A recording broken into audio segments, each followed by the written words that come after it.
இன்றைய வீடியோவில் நம்ம பார்க்க போகிறது கிறிஸ்பியான ஒரு முறுக்கை வந்து நம்ம சமைக்க போகிறோம். ஒயிட் கலர் முறுக்கு. அதுக்கு ஃபர்ஸ்ட் வந்து நான் உளுந்து எடுத்திருக்கேன். அரை கப் உளுந்து எடுத்திருக்கேன். அதை லைட்டாக மிதமான சூட்டில் வச்சு வறுத்து எடுத்துக்கரலாம்.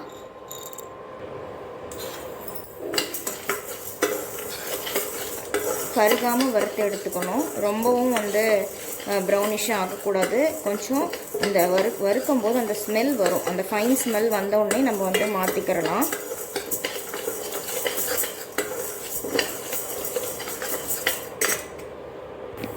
அந்த உளுந்தோட கலர் மாறாமல் இந்த அளவே இருக்கணும். ரொம்ப மாறக்கூடாது. எடுத்து நம்ம மிக்ஸி ஜாருக்கு மாற்றியாச்சு. பொட்டுக்கடலை ஒரு 3/4 கப் எடுத்திருக்கேன். இதையும் இதிலே போட்டு அரைச்சுட போகிறேன். இது பாருங்கள், இதோ பவுடர் உளுந்தம்பருப்பும் பொட்டுக்கடலையும் அரைச்சிட்டேன். இப்போ வந்து இதை சளிச்சு எடுத்துக்கிறலாம்.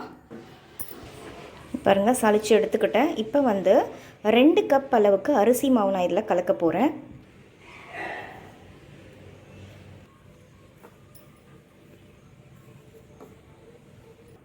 உப்பு தேவையான அளவு நான் ஆட் பண்ணுறேன். பெருங்காயத்தூள் 2 சிட்டிகை, ஜீரகம் ஓமம் அரை ஸ்பூன், உருக்கின பட்டர் வந்து நான் ஆட் பண்ண போகிறேன்.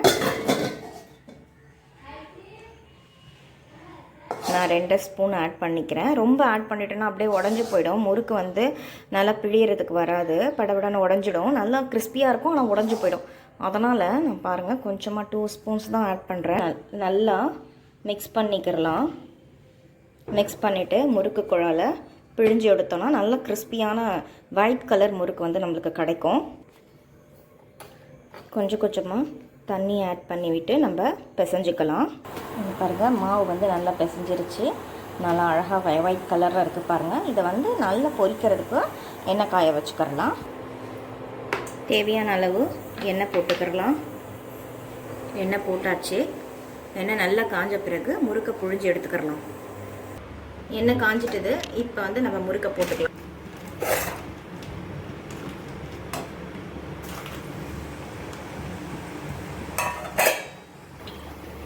இப்போ வந்து கொஞ்சமாக கலர் சேஞ்ச் ஆனோன்னா திருப்பி போடணும். உடனே திருப்பினோன்னா உடஞ்சி போயிடும். கொஞ்சம் லேட்டாக கொஞ்சம் திருப்பி போடணும். கொஞ்சம் வெந்ததுக்கப்புறம் திருப்பி போடணும். இப்போ முறுக்கு வந்து நான் திருப்பி போட்டுட்டேன். பாருங்கள், நல்லா அழகாக இருக்குது. பார்க்குறதுக்கே ஒயிட் கலராக இருக்குது. நம்ம வந்து என்ன அப்படின்னா, உளுந்தம்பருப்பு வறுக்கும் போது ரொம்ப அது கலர் சேஞ்ச் பண்ணாமல் வறுக்கணும். அப்போ தான் ஒயிட்டாக வரும். இல்லாட்டி வந்து ப்ரௌனிஷாக ஆகிடும். நல்ல டேஸ்டான முறுக்கு வந்து தயாராகிட்டது. நீங்களும் உங்கள் வீட்டில் வந்து செஞ்சு பாருங்கள். இது திடீர்னு வந்து நம்ம செய்யலாம். ஈவினிங்கில் வந்து டைம் இல்லைனாலும் கொஞ்சம் நேரத்துலேயே அரிசி மாவு உளுந்து இன்ஸ்டண்ட்டாக வந்து செஞ்சுக்கலாம். நம்ம நேரமும் வந்து குறைவாக தான் ஆகும். நீங்களும் உங்கள் வீட்டில் ட்ரை பண்ணி பாருங்கள். நன்றி.